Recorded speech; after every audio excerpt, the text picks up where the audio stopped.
మనం చూసాం అదేదైతే ఓటింగ్ తర్వాత ఎన్నికల తర్వాత చాలా హింసాత్మక ఘటనలు రాష్ట్రంలో నెలకొన్న పరిస్థితి కనిపించింది. నాకు తెలిసి 2 తెలుగు రాష్ట్రాల్లో ఇప్పటివరకు అట్లాంటి సంఘటనలు కనిపించలేదు. సో ఏంటి దానికి సంబంధించి ఎట్లాంటి ఏర్పాట్లు చేస్తారు, జాగ్రత్తలకు సంబంధించి వాళ్ళు ఏం చెప్తున్నారు? పవన్, రాష్ట్ర వ్యాప్తంగా ఎన్నికల కౌంటింగ్ కు సర్వం సిద్ధం చేసింది.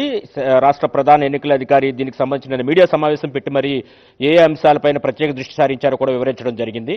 అయితే ఎన్నికల ఫలితాల మొట్టమొదటిసారిగా ఇక్కడికే రాబోతున్నాయి. ఎందుకంటే ఎన్కోర్ అనే ఒక సాఫ్ట్వేర్ ను డెవలప్ చేసింది కేంద్ర ఎన్నికల సంఘం. ఎన్కోర్ సాఫ్ట్వేర్ లో ఎప్పటికప్పుడు కౌంటింగ్ సెంటర్ల నుంచి ఆర్ఓలు వచ్చినటువంటి ఫలితాలను రౌండ్ల వారీగా అప్లోడ్ చేయబోతున్నారు. అప్లోడ్ చేసిన వెంటనే అది ఎన్నికల కమిషన్ కార్యాలయంలో డిస్ప్లే అవుతుంది.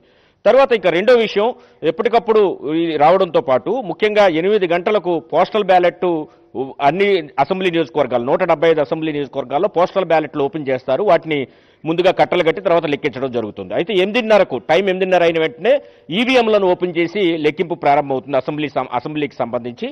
మరోవైపు దీంతో పాటుగా ఆ పార్లమెంటు స్థానాలకు మొత్తం 25 పార్లమెంటు స్థానాలకు సంబంధించి పోస్టల్ బ్యాలెట్, ఈవీఎం ఒకే సమయంలో లెక్కిస్తారు. ఉదయం 8 గంటలకే ఈవీఎంలు ఒక హాల్లోనూ, పోస్టల్ బ్యాలెట్లు మరో హాల్లోనూ లెక్కింపు ప్రారంభమవుతుంది. కాబట్టి పార్లమెంటు స్థానాలకు సంబంధించి మొదటి రౌండ్ ఫలితాలు తొందరగా వచ్చే అవకాశం ఉంది.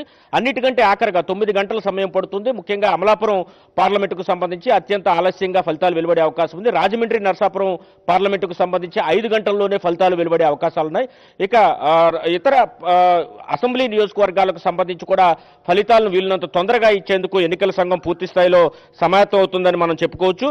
ముఖ్యంగా తీసుకుంటే కనుక మొత్తం రాష్ట్ర వ్యాప్తంగా ఎలాంటి అవాంఛనీయ సంఘటనలు జరగకుండా, ఎందుకంటే పోలింగ్ తర్వాత చెలరేగిన హింస కారణంగా రాష్ట్రంలో ఎలాంటి అవాంఛనీయ సంఘటనలు జరగకుండా మొత్తం 67 కేంద్ర కంపెనీల బలగాలను కౌంటింగ్ ఉపయోగిస్తున్నారు. దీంతో పాటు రాష్ట్ర వ్యాప్తంగా 45,000 మంది